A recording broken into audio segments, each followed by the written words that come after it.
Buat yang baru bergabung, salam kenal dan karena kamu sudah sampai di sini, langsung aja kita masuk dalam cerita. Melihat bukunya ada pada Dong-sik, So In-woo pun mulai tak tenang. Dia berencana membunuhnya saat keluar dari lift. Namun niatnya gagal terlaksana karena Dong-sik tak ada di sana. Sim Bok-yoon pun mencoba menemukan Dong-sik setelah mendengar penjelasan dari orang yang Dong-sik ancam sebelumnya. Kini Sim Bok-yoon benar-benar yakin jika Dong-sik adalah pembunuh berantai. Tinggal mengumpulkan bukti terbaru agar mudah menangkap Dong-sik. Sementara So In-woo membayar detektif untuk mengawasi pergerakan Dong-sik. Saat pergi mengunjungi rumah Dong-sik, Sim Bok-yoon tanpa sengaja menemukan buku catatan yang disembunyikan Dong-sik.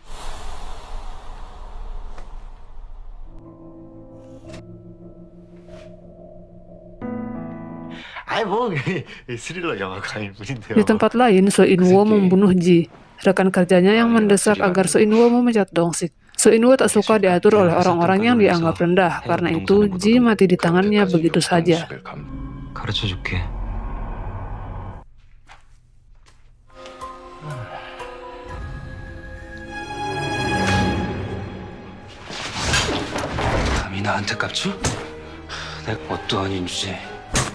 So In-woo pun tak pernah dicurigai siapapun karena mahir dalam menghilangkan jejak kejahatannya.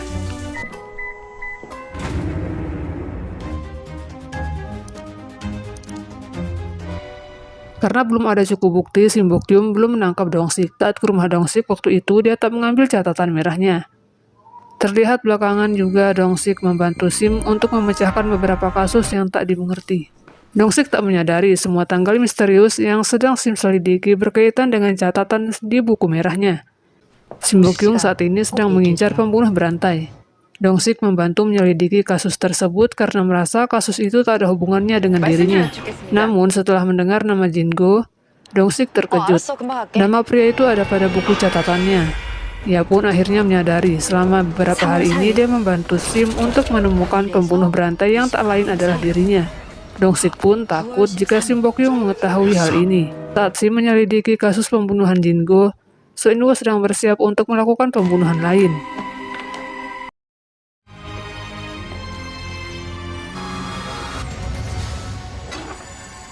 Dia ternyata memiliki banyak stok buku warna merah, dan targetnya kali ini adalah Dong-sik. 전화기 아직 못 찾았나?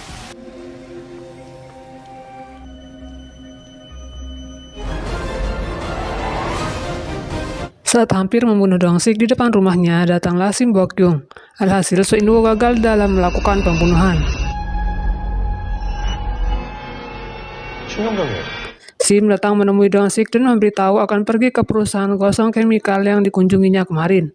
Dia akan menemui saksi pembunuhan Jingo. Namun sebelum didahului oleh Sim, Dong-sik pergi secara diam-diam malam itu juga.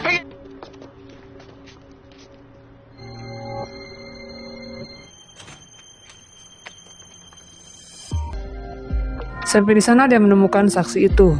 Saksi mempercayai Dong-sik dan memintanya mengungkap kasus yang menyebabkan temannya terbunuh.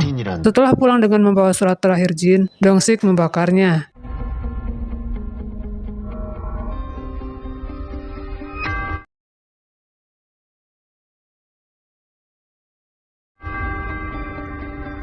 Dia mengira itu adalah salah satu bukti yang dapat membuatnya ditangkap Sim Bok-yoon.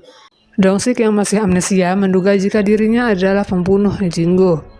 Besokan harinya saat menemani Sim Bok-yoon ke gosong chemical, Dong-sik terus mengganggu agar pertemuannya dengan saksi tak berjalan lancar. 이만 가시죠. 여긴 딱히 뭐 관련 없어요.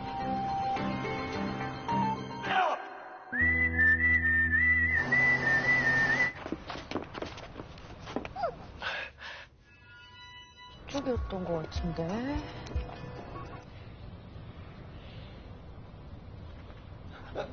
Ia tak mau jika saksi berbicara dengan Sim Bok-yoon dan hingga menyebabkannya nanti ketahuan.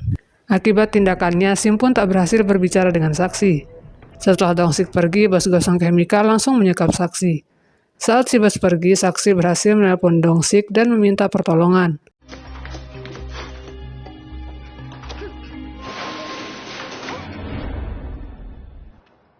여보세요? 네, Dari HP tersebut, Dong-sik mendengar jika si bos akan membunuh saksi. Dong-sik pun mematikan telepon, dia merasa lebih baik saksi itu mati. Dengan begitu, Dong-sik akan tetap aman. Namun tak lama dia berubah pikiran. Naluri kemanusiaannya lebih kuat daripada nalurinya sebagai psikopat. Dia dan Pak Jang datang ke gosong chemical dan menyelamatkan saksi yang hampir dibunuh. 기다려. 예. 결정하지 않으면 상대방뿐 아니라 본인 인생. Saksi pun berhasil kabur, sementara Dong-sik masih di dalam. Karena khawatir dengan keadaan Dong-sik, Pak Jang segera menelpon polisi. Sayangnya saat polisi datang, Dong-sik berada di posisi hendak menikam bos gosong chemical. Hal ini dijadikan kesempatan oleh si bos untuk menuduh Dong-sik sebagai pembunuh.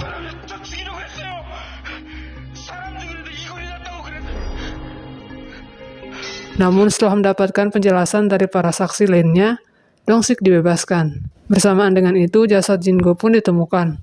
Soo-in-wo yang seharian bersama Shin Bok-kyun ikut ke TKP. Soo-in-wo pun makin waspada. Tim forensik memeriksa jasadnya dan menemukan jarum bekas di tenggorokan Jin-go. Kasus ini pun dinyatakan sebagai pembunuhan.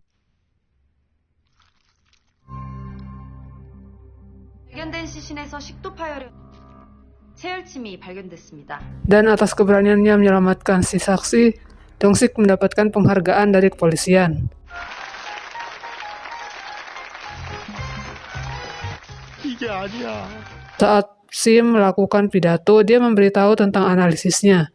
Dia berkata pembunuh yang sedang mereka buru kemungkinan berusia 30-an dan bekerja di perusahaan saham. Dong-sik pun khawatir, dia takut identitasnya sebagai psikopat akan terungkap.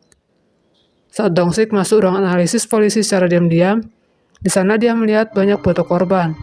Penyelidikan timnya Sim ternyata hampir selesai. Dong-sik kemudian bersembunyi dalam lemari karena tim kepolisian masuk. 확실한 거야? 확인 중입니다. 움직이고 다시 한번 체크해봐. 알겠습니다.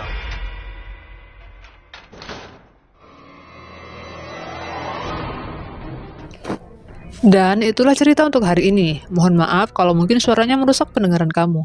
Jangan kapok buat mampir, dan yang terpenting, tetap semangat menjalani hidup karena kamu sudah diberi kehidupan.